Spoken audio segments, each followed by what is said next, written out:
ओम सतनमचारी गुरुजी कॉटेज बड़े बादार गुरु चैतन्य से दशरथ गुरु महायुगन चंद्रनाथ साहब कॉटेज चैतन्य से दशरथ गुरु शंभूजित गुरु गोरक्षनाथ बाबा कॉटेज नवनाथ चौऱ्याऐंशी लोकादेशाला निरंजन आदेश. स्वागत करतो आजच्या विशेष भागामध्ये. थंबनेल पाहिल्याच्या नंतर आपल्याला कळालेलं असेलच की आजचा हा विशेष भाग हा कशावरती आधारित आहे. येणाऱ्या अमावस्या आणि अमावस्येच्या तिथीवरती लागणारे सूर्यग्रहण यावरती आधारित हा विशेष भाग आहे. अनेकांच्या मनामध्ये तर प्रश्न निर्माण हा सुद्धा झालेला असेल की पंचांगामध्ये तर गुरुजी आम्हाला सांगितलेलं आहे की हे जे ग्रहण आहे हे तर भारतामध्ये न दिसणारे आहे, त्यामुळे मग या ग्रहणाचे काही वेद नियम पाळण्याची काही गरज आहे का, की ग्रहणाचे कोणत्याही पद्धतीचे होणारे इफेक्ट आपल्या भारतामध्ये किंवा या पृथ्वीतलावरती होणारे आहेत का.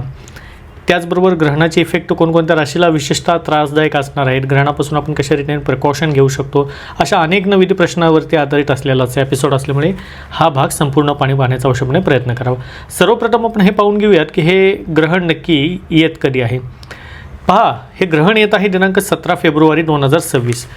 याच्या पंचांगाप्रमाणे जर याचं खऱ्या अर्थी विश्लेषण जर करण्याचा प्रयत्न केला तर हे कंकणाकृती सूर्यग्रहण असून 17 फेब्रुवारी 2026 या दिवशी हे होणारे आहे. भलेही हे ग्रहण आपल्या भारतामध्ये दिसणारे जरी नसेल, परंतु शेवटी ही भौगोलिक घटना आहे. यापूर्वीच्या सुद्धा काही भागांमध्ये मी तुम्हाला ग्रहणाबाबतीमध्ये काही तथ्य हे तुम्हाला समजून सांगायचा प्रयत्न केलेला आहे. भौगोलिक घटना यासाठी म्हणत आहे कारण ही पृथ्वी एक आहे. पृथ्वीवरती ज्या अनुषंगाने आपण ज्योतिष पंचांग हे पाहतो, हे आपण नवग्रहांना अनुसरून नवग्रहावरती आधारित असलेले पंचांग हे आपल्याला ज्योतिषशास्त्रामध्ये शिकवले गेलेले आहे. अनेक धर्मग्रंथ असतील किंवा वेद असतील, उपनिषदे असतील, याच्यामध्ये सुद्धा नवग्रहांचं वर्णन, इवन ग्रहणाचं वर्णन आपल्याला पाहायला मिळते. सूर्य हा आपण नवग्रहांमध्ये प्रामुख्याने मानतो किंवा तो नवग्रहांमध्ये राजा या उपाधीची आपण संज्ञा सूर्याला दिले गेलेली आहे. ग्रहणामध्ये सर्वात महत्त्वाचा पार्ट येतो किंवा सर्वात मुख्य ग्रह हा मानला गेला आहे तो सूर्य, कारण ग्रहण हे सूर्याला अदरवाईज चंद्राला लागते. शास्त्राप्रमाणे हे ग्रहण कोण लावते तर हे ग्रहण लावते राहू, कारण राहूने तसा पण किंवा विडा हा उचललेला आहे की ज्या वेळेस मला संधी मिळेल त्यावेळेस मी सूर्याला किंवा चंद्राला ग्रहण नक्कीच लावेन, भले मी छायाग्रह असेल. आणि भौगोलिक घटनेचा विचार केला तर एका रेषेमध्ये आल्याच्यानंतर सर्व ग्रह हे ग्रहण होत असते. बरं, आता पहा, शेवटी ज्या अनुषंगाने पृथ्वी एक आहे, पृथ्वीवरती असलेलं सागर एक आहे, म्हणजे समुद्र एक आहे. जर समुद्राला एका भागाला भरती येत असेल तर दुसऱ्या भागाला ओहोटीसुद्धा निर्माण होते. शेवटी हे कंपन जे निर्माण होतात हे संपूर्ण पृथ्वीतलावरती चराचरावरतीचे इफेक्ट हे सदैव देत असतात. सूर्य हा त्याचे संपूर्ण प्रकाश किंवा प्रकाशाचे किरण हे ज्यावेळेस संपूर्ण पृथ्वीतलावरती हा वितरित करतो किंवा संपूर्ण पृथ्वीतलावरती व्याप्त करतो, तेव्हा सूर्य हे पाहून व्याप्त करत नाही की हे भारत आहे, हा आफ्रिका आहे, हा युरोप कंट्री आहे, त्याच्यामुळे मी ते कमी देऊ किंवा इथे सूर्याची किरणं माझे कमी पोचतील, या अनुषंगाचा सूर्य हा कधी विचार करत नाही. त्याच अनुषंगाने मग ज्यावेळेस सूर्याला ग्रहण लागते किंवा चंद्राला ग्रहण लागते तर डेफिनेटली त्याचे इफेक्ट हे संपूर्ण पृथ्वीतलावरती समग्र प्राणीमात्रांवरती होताना हे निश्चितपणे दिसतात. हा भाग तितकाच सत्य आहे की आपल्या भागामध्ये याचे वेद नियम जर आपल्याकडे ग्रहण दिसणार नसेल, आपल्या डोळ्यांनी दिसणार नसेल, ग्रहण आपल्याला डोळ्यांनी दिसत नाही आहे, परंतु ते ग्रहण त्या सूर्याला ग्रसित होणार आहे. त्याच्यामुळे त्या ग्रहणाचे जे काही उत्पन्न होणारे नकारात्मक सकारात्मक इफेक्ट आहे ते संपूर्ण चराचरावरती हे उमटणारे आहेत. वेद किंवा गर्भवती स्त्रियांनी वेद कोणतेही नियम पाळण्याची गरज नाही आहे या ग्रहणामध्ये, हे सुद्धा तितकंच सत्य आहे. परंतु या ग्रहण कालखंडापासून उत्पन्न होणारा जो काही चुकीचा किंवा जो काही चांगला वाईट इफेक्ट परिणाम होणार आहे तो चराचर सृष्टीतलावरती पडणार आहे, हा याच्यामध्ये काही तिळमात्र शंका नाही आहे. अनेक वेळा आपण स्वतःही पाहिलेलं असेल, ऐकलेलं असेल की एखादी चुकीची तिथी, चुकीचा दिवस असेल, म्हणजेच शनिवारसारखे दिवस असतील, पौर्णिमा किंवा अमावस्यासारखे दिवस रात्री असतील, ग्रहणाचा कालखंड असेल, अशावेळी हमखासपणे कोणत्या ना कोणत्या घटना या होताना, घडताना किंवा ऐकताना आपण सदैव पाहत आलेलो आहे. याचे हेच रिझन होते, कुठेतरी आपले जुने माणसे किंवा आपले आजी आजोबा आपल्याला सांगत असायचे की अमावस्याचा दिवस आहे, पौर्णिमेचा दिवस आहे, भरली दुपार आहे, तिन्ही सांजेची वेळ आहे, ग्रहण आहे, कुठे बाहेर जाऊ नकोस, विहिरीवरती जाऊ नकोस, एखादी जागा तुम्हाला माहिती असेल तर त्या जागेवरती जाऊ नकोस, पडीक जमीन असेल किंवा ज्या जमिनीमध्ये लागीर वगैरे या गोष्टी असतील तर त्या ठिकाणी जाऊ नको, अशा अनेक वेळा आपल्या आई असेल, आजी आजोबा असेल हे सांगताना आपल्याला दिसत असायचे. मग ते काही वेडे नव्हते हे सांगत असायला, कारण पहा, शास्त्रीय आधार हा कोणत्या ना कोणत्या घटनेला, कोणत्या ना कोणत्या गोष्टीला हा सदैव आलेला आहे. आणि ज्याला म्हणूयात ना की ओल्ड इज गोल्ड असते, याचं कधीही विसर पडता कामा नाही. मग आता या विशेषतः समजून घेण्यात आपल्याला हे महत्त्वाचं आहे की ज्या वेळेस अमावस्या आणि ग्रहण हे एकत्र येते, म्हणजे अमावस्या तिथीवरती ज्या वेळेस ग्रहण बसते त्यावेळेस हा दिवस किंवा ही रात्री हा चांगली मानल्या गेलेली नाही आहे किंवा ती विशेष फलदायी कधीही मानल्या गेलेली नाही आहे. अशा या तिथीमध्ये, अशा या दिवसांमध्ये अनेक वेळा विघातक कृत्य होताना, चुकीची घटना घडताना, प्रसंग होताना हे अनेक वेळा पाहण्यात आलेले आहेत. तुमच्या पाहण्यामध्ये, नजरेमध्ये सुद्धा अनेक असे काही जागा असतील, असे काही रस्ते असतील किंवा असे काही विभाग असतील ज्या विभागामध्ये सातत्याने कोणत्या ना कोणत्या घटना, ॲक्सिडेंट किंवा पॅरानॉर्मल ॲक्टिव्हिटी होताना अनेक वेळा तुम्ही ऐकलं असेल किंवा पाहिलेलं सुद्धा असेल. दुसरा त्याचा भाग हाच असतो किंवा हे सुद्धा पाहणं महत्त्वाचं असतं की या जेवढ्या घटना घडतात किंवा घडलेल्या घटना असतात त्या मॅक्झिमम तुम्हाला शनिवार असेल, अमावस्या तिथी असेल, ग्रहणासारखा वेळ असेल किंवा एखादा चुकीचा डेज नाईट असेल, अशा वेळी घडताना आपल्याला दिसलेले असतील. म्हणजे यातनं आम्ही फरक काय आहे तो समजून घेणं आता महत्त्वाचं आहे. मुळामध्ये ग्रहण हे ज्या वेळेस होते, ग्रहणामध्ये निश्चितपणे सूर्यग्रहण असो अथवा चंद्रग्रहण असो, या ग्रहणाच्या कालखंडामध्ये नवग्रहामध्ये असलेले सर्वात पॉवरफुल ग्रह सूर्य किंवा चंद्र हे कुमकुवत झालेले असतात, म्हणजे ते वीक असतात. त्याच्यामुळे ग्रहणामध्ये सूर्य आणि चंद्र हे दोन्हीसुद्धा ग्रह शेवटी काय आहे हे सुद्धा समजून घेणं महत्त्वाचं आहे की सर्व नवग्रहांना प्रकाश देण्याचं कार्य जे करतो तो सर्वात मुख्य ग्रह आहे तो सूर्य. सूर्याच्या असलेल्या तेजामुळे, सूर्याच्या असलेल्या प्रकाशामुळेच सर्वच्या सर्व नवग्रह किंवा सर्व जेवढी दिसत असलेले तुम्हाला आकाशामधले जेवढे काही तारे असतील, तारांगण असतील, हे सूर्याच्याच प्रकाशामुळे हे आपल्याला स्पष्टपणे पाहू शकतो. हे सुद्धा तीळ मात्र शंका नाही आहे, हे सत्य आहे. आणि दुसरी घटना, दुसरं शास्त्र याच्यामध्ये हे सुद्धा आहे की चंद्रसुद्धा रात्रीच्या प्रहरामध्ये जो चंद्र चमकतो किंवा चंद्राला जो प्रकाशसुद्धा आहे ना, हा प्रकाशसुद्धा सूर्याने दिलेल्या वरदानामुळे आहे, हे सुद्धा तितकंच सत्य आहे. त्यामुळे चंद्रग्रहण असो अथवा सूर्यग्रहण असो, या ग्रहणाच्या कालखंडामध्ये निश्चितपणे सूर्य किंवा चंद्र यांची ताकद, यांची प्रकारता ही लोप पावलेली असते. त्यामुळे अनेक वेळा चुकीच्या घटना, विदारकता ह्या होताना आपल्याला दिसून येतात. ज्या लोकांच्या कुंडलींमध्ये चंद्र किंवा सूर्य हे कुमकुवत असतात त्या लोकांच्या कुंडलींमध्ये सुद्धा, त्या राशींमध्ये सुद्धा अनेक वेळा त्या व्यक्तिरेखेला त्रास होताना पाहण्यात आलेले आहेत, हे सुद्धा तितकंच सत्य आहे. आता हे जे होणारं सूर्यग्रहण आहे हे होत आहे अनिशा कुंभ या राशीमध्ये, आणि कुंभ राशीबरोबरच मुळामध्ये या राशीला तर चालू आहे 7.5. शिवाय हे दर्शक म्हणजे ज्याला म्हणू अमावस्या तिथी, ज्याच्यामध्ये चंद्र जर कुमकुवत, देन आफ्टर कुंभ राशीमध्ये शनी विराजमान, जो 7.5चा याच्यामध्ये चालू असलेला त्यांचा प्रहर. त्यामुळे कुठे ना कुठे जर दृष्टीसुद्धा पाहिली, सूर्य असेल किंवा चंद्र असेल किंवा शनी असेल आणि विशेषतः राहू असेल, हा अनेक पत्रिकेला डॅमेज करणारा दिवस हा विशेषतः दिनांक 17 फेब्रुवारी हा असणार आहे. याच्याबरोबर आपण हे समजून घेण्यानुसार तितकंच महत्त्वाचं आहे की सूर्य हा कुंभ राशीमध्येच दिनांक 12 फेब्रुवारीला येत आहे. म्हणजे सूर्यदेवतासुद्धा कुंभ राशीमध्येच आता विराजमान होणार आहेत. त्यामुळे कुंभ राशीमध्ये एकत्रितपणे राहू, सूर्य, बुध आणि शुक्र बसणे आणि वर्ण हे ग्रहण चालणे म्हणजे अतिशय दुर्भाग्यकारक योग नव्हे, हा दोष बनत आहे. कारण ज्या वेळेस राहू आणि रवी म्हणजेच राहू आणि सूर्य हे एकत्र ज्या वेळेस बसतात, हे निश्चितपणे प्रखरतेने पितृदोष, त्याचबरोबर त्या व्यक्तीमध्ये असलेले सर्व दोष याच्यावरती ते हावी होतात. त्याच्यामुळे हे जे ग्रहणच होत आहे ते कुंभ राशीमध्ये होत असल्यामुळे अनेकचा असर हा तुमच्या सहित तुमच्या घरातल्यांवरती इफेक्ट पडताना निश्चितपणे दिसणार आहे. आता हा राशीच्या बाबतीमध्ये विचार केला तर पहा, विशेषतः मिथुन राशी, त्याचबरोबर वृषभ राशी, त्याचबरोबर तूळ राशी, त्याचबरोबर सिंह राशी, कुंभ राशी या राशींवरती विशेष प्रभाव या ग्रहणाचा पडणार आहे. मग आता प्रभाव पडण्यापासून रोखू तर कोणी शकत नाही आहे. मग आपण करू काय शकतो, तर या ग्रहण कालखंडामध्ये आपण कोणत्याही पद्धतीचे चुकीचे कार्य करण्यापासून, मोठी रिस्क घेण्यापासून स्वतःला सावरायचं आहे. अनेक वेळा चंद्र पत्रिकेला कुमकुवत असेल, सूर्य पत्रिकेला कुमकुवत असेल, शनीची 7.5 चालू असेल, राहू पत्रिकेला मारक असेल आणि वरून हे ग्रहण आणि अमावस्या तिथीसारख्या एकत्र येणाऱ्या तिथी असतील, तर अशा व्यक्तिरेखा अनेक वेळा चुकीचे निर्णय किंवा विकोपाला जाणारे निर्णय घेताना दिसतात. अनेक वेळा आपण हे सुद्धा ऐकतो की वेळ चुकीची होती. दुसरी कहावत हे सुद्धा ऐकतो की काळ आलेला होता परंतु वेळ आलेली नव्हती. म्हणजे वेळेला महत्त्व काय आहे हे आपल्याला या गोष्टीवरनं किंवा या म्हणींवरनं आपल्याला समजून येते. त्यामुळे आपण समजून हे घ्यायचं आहे की दिनांक 17 फेब्रुवारी या दिवशी विशेषतः कुठेही अननोन असलेल्या जागी जाणे टाळावे. किंवा विहिरीवरती पोहायला जाणे टाळावे, ओढे असतील, नाले असतील अशा ठिकाणी जाणे टाळावे, भर दुपारच्या मित्रांबरोबर नको असलेल्या ठिकाणी फिरायला जाणे, ट्रॅकिंगला जाणे, जंगल परिसरामध्ये जाणे हे शक्यतो टाळावे. ज्या ठिकाणी अशा काही दुर्घटना घडलेल्या आहेत अशा विभागामध्ये जाणे, अशा घरांमध्ये जाणे टाळावे. ज्या रस्त्यावरती, ज्या चौकामध्ये अशा घटना वारंवार घडतात, ॲक्सिडेंटसारखे असतील किंवा वादविवाद झालेले असतील अशा ठिकाणी जाणे टाळावे. म्हणजे यातनं आपण एक बोध निश्चितपणे घ्यायचा आहे की अशी कोणतीच घटना या दिवशी आपल्याला करायची नाही आहे जी कुठेतरी आपल्याला रिस्क वाढवू शकते. मग ती घटना, ती रिस्क तुमच्या मित्रांमध्ये किंवा तुमच्या मित्रांमुळे तुम्हाला वाढू शकते, तुमच्या घरातल्यांमुळे तुमच्यावरती येऊ शकते.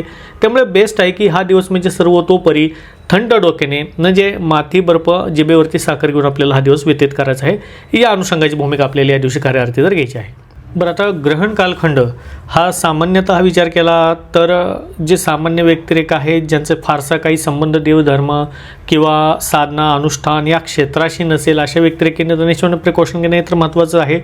याचबरोबर आपल्या जोडीदाराला सुद्धा समजून घेणे या दिवशी खूप महत्त्वाचं आहे. कारण बरेच वेळा असे सुद्धा पाहण्यात आलेलं आहे की एखादा व्यक्तिरेखा घरामध्ये जर शांत असेल आणि या सर्व गोष्टींची जाणीव त्याच्या असेल, या कर्तव्य असेल किंवा सर्व गोष्टींची जाणीव जरी त्या व्यक्तिरेखेला होत असेल की होत आहे, ती घटना चुकीची होत आहे किंवा एखाद्या घटनेला जबाबदारी ही वेळ आहे, परंतु त्याचा जोडीदार असेल, त्याच्या घरातील व्यक्तिरेखा असेल, अशा दिवशी विशेषतः अमावस्या असेल किंवा पौर्णिमा असेल किंवा ग्रहणसारखी तिथी असेल, अशा वेळी अनेक वेळा जोडीदार असेल, घरातील व्यक्तिरेखा असतील, हे बिथरताना दिसतात. अनेक वेळा हे सुद्धा पाहण्यात येतं किंवा मला व्हॉट्सअपसुद्धा अनेक व्यक्तिरेखा करतात की मी जरी शांत राहिलो तर हमखासपणे पौर्णिमा अमावस्या वगैरे शनिवारच्या दिवशी आमच्या घरामध्ये कोणत्या ना कोणत्या स्वरूपामध्ये मोठा गदारोळ माजतो, भांडण तंटे होतात किंवा कोणत्या ना कोणत्या समस्या निश्चितपणे निर्माण होतात, ज्यातनं वादविवाद होतात एकमेकांमध्ये किंवा घरातील व्यक्तिरेखांमध्ये. त्यावेळेस आपण समजून घेणं किंवा सामंजस्याची भूमिका घेणं स्वतः तितकंच महत्त्वाचं आहे. सेकंड पॉईंट आहे की विशेषतः या दिवशी अनेक काही पद्धतीचे तंत्रकार्य हे सिद्ध केले जातात. आता तंत्रकार्य हे चांगले त्याचबरोबर वाईटसुद्धा या दिवशी सिद्ध करणारी व्यक्तिरेखा निश्चितपणे असतात. करणी केली जाते, भानामती केली जाते, तुमचं वाईट अहित होण्यासाठी केली जाणारी कोणतीही गोष्ट, घटना याला जे रूप दिलं जातं त्याच्यासाठी हा दिवस म्हणजे अत्यंत मौखिक आहे. तुमचे जे शत्रू असतील, तुमच्याशी जे दुजाभाव पाळणारे व्यक्तिरेखा असतील, जे तुमचं अहित करण्यासाठी टपलेले व्यक्तिरेखा असतील, ती या दिवशी कोणत्या ना कोणत्या पद्धतीने तुमच्यावरती तंत्र करणे किंवा कोणत्या ना कोणत्या पद्धतीने एखाद्या तांत्रिकाकडे जाऊन तुमचं वाईट अहित होण्यासाठी करणे, भानामती करण्याचे प्रयोग करणे, अशा पद्धतीचे सुद्धा प्रयोग करण्याची शंका कुशंका निश्चितपणे अशा या दिवशी होताना प्रबळतेने दिसते. कुठेतरी हेच रिझन आहे की या दिवशी मग रिस्क किंवा अशा कोणत्याही घटना जबाबदार आपण स्वतः होईल अशा करणे आपल्याला टाळायचं आहे. सर्वात बेस्ट पार्ट याच्यामध्ये काय येतो की हा दिवस आपण सर्वस्वी देवी किंवा देवतांच्या आराधनेसाठी, सेवेसाठी सोडला पाहिजे.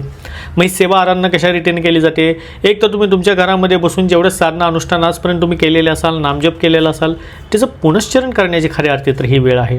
आता पुनश्चरण म्हणजे काय? साध्या आणि सोप्या भाषेमध्येच उत्तर की तुम्ही ज्या ज्या साधना आत्तापर्यंत केल्या, बजरंग बाण केली असेल, चंडी कवच केली असेल, नारायण कवच असेल किंवा हनुमान कवच केलेलं असेल किंवा ज्या साधना तुम्हाला शिकवल्या, इव्हन बगलामुखी साधना असेल, तर या केल्या गेलेल्या साधनांना उजळणी देण्याचं कार्य आपल्याला या दिवशी करायचे असते. ग्रहण कालखंड जशा 4 अतिविशेष रात्री येतात, या 4 अतिविशेष रात्री कोणत्या? एक तर होळीची रात्र आहे, दिवाळीची रात्र आहे, आता येणारी महाशिवरात्रीची रात्र आहे आणि त्याच अनुषंगाने आणखीन एक रात्री जी जन्माष्टमीची रात्री आहे. या 4 जशा महासिद्ध रात्री मानल्या गेलेल्या आहेत, त्याच अनुषंगाने हा ग्रहण काळ जो असतो हा महापर्व काळ असतो. महापर्व काळ या कशासाठी म्हटले गेलेला आहे का? तर या ग्रहण कालखंडामध्ये जेवढ्या तामसिक तत्व, तामसिक विद्या असतात त्या प्रखरतेने जागृत अवस्थेमध्ये असतात. ज्या वेळेस तामसिक तत्व, तामसिक विद्या या जागृत अवस्थेमध्ये होतात किंवा येतात त्यावेळेस तंत्रक्रिया ही अति तीव्रतेने प्रहार करते आणि ज्या साधना, ज्या अनुष्ठान आपण करत आहोत, ज्या अनुषंगाने मग बजरंग बाण असेल किंवा चंडी कवचचे पाठ असतील, हे जितके जास्त तुम्ही किंवा याचं पुनश्चरण हे ज्या वेळेस तुम्ही ग्रहण कालखंडामध्ये करता, शाबर मंत्र असेल तर शाबर मंत्राचं पुनश्चरण जसे ग्रहण कालखंडामध्ये करता तर याची ताकद वाढते. सेन्स जेवढा वेळ हजार पाठ करण्यासाठी आपल्याला जातो, अशा 1000 पाठाचं जे बळ आहे ते आपल्याला अगदी 50-100 पाठ केल्यामुळे सुद्धा मिळते. हे याची खासियत आहे. त्यामुळे जे साधक, जे भक्त असतात ते विशेषतः ग्रहण काळ किंवा हा पर्व हा कधीही वाया जाऊ देतच नाहीत. त्यामुळे आपण सुद्धा घरामध्ये बसून ज्या तुम्हाला ज्या काही साधना येत असतील, ज्या साधना मी तुम्हाला शिकवलेल्या असतील, ज्या दीक्षा तुम्ही घेतलेल्या असाल, त्या घेतलेल्या प्रत्येक दीक्षेतला अनुष्ठान तुम्हाला मिनिमम 51 वेळा करण्याचं सामर्थ्य या दिवसामध्ये, या रात्रीमध्ये आपल्याला ठेवायचं आहे. पहा, हा तर खऱ्या अर्थी विचार केला तर आता येणारी महाशिवरात्री हा सुद्धा सिद्ध योग आहे. महाशिवरात्री येत आहे 15 तारखेला आणि ग्रहण आणि अमावस्या येत आहे 17 तारखेला. म्हणजे या फेब्रुवारी महिन्यामध्ये आपल्याला 2 दिवस, एक महाशिवरात्रीचा आणि एक आहे अमावस्या आणि ग्रहण एकत्रित असलेलं 17 तारीख. हे 2 दिवस म्हणजे मित्र म्हणेल ना, असे खूप कमी दिवस असतात जे एका मागोमाग येतात आणि या दिवसांचं खूप अचाट सामर्थ्य असते जे आपल्याला खूप काही देऊन जाते. शेवटी पहा, महिन्यातले किंवा 30 दिवसातले आपण 25 दिवस 26 दिवस तर असेच वाया घालवत आहे. कोणत्या ना कोणत्या कारणामध्ये, व्यवसायामुळे, नोकरीमुळे, घरातल्या व्यापामुळे प्रत्येक व्यक्तिरेखा हा गुरफटून बसलेला आहे. परंतु 30 दिवसातनं जर आपण मिनिमम 2 दिवस, जसे की येणारी 15 आणि 17 तारीख, जर आपण आपल्या स्वतःसाठी, आपल्या घरातल्यांसाठी, पुनश्चरण करण्यासाठी, साधना करण्यासाठी वेळ जर काढू शकत नसेल किंवा साधना करून आपली स्वतःची आध्यात्मिक ताकद जर आपण वाढवू शकत नसेल, तर मी तर म्हणेल की आपल्यासारखा अभागी कोणी नसेल. तुमच्या घरामध्ये तुम्ही केल्या गेलेल्या सेवेमुळे, खास करून या ग्रहणामध्ये, या होणाऱ्या शिवरात्रीमध्ये तुमच्या घरामध्ये अलौकिक चैतन्य वाढणार आहे. तुम्ही ज्या साधना कराल त्याची ताकद शतपटीने अधिक तुम्हालाच भेटणार आहे. जेवढं आध्यात्मिक बल आतापर्यंत तुम्ही अचीव ग्रहण केलं त्याच्या 100 पटीने अधिक बल ऊर्जा तुम्हाला या रात्रींमध्ये मिळणार आहे. अशा या सिद्ध रात्री आहेत. त्यामुळे कुणीही या रात्री, जो शिवमहारात्री असेल आणि येणारी 17 तारखेची अमावस्या प्लस ग्रहण तिथी असेल, अवश्यपणे या दिवसा आणि या रात्रीमध्ये जितक्या जास्त प्रमाणामध्ये साधना तुम्हाला करता येतील तेवढ्या तुम्ही साधना, ह्या सर्वच्या सर्व गोष्टी त्याग करून, म्हणजे सर्व कामे एकीकडे ठेवून तुम्ही सर्व साधना करण्याचा प्रयत्न अवश्यपणे केला पाहिजे.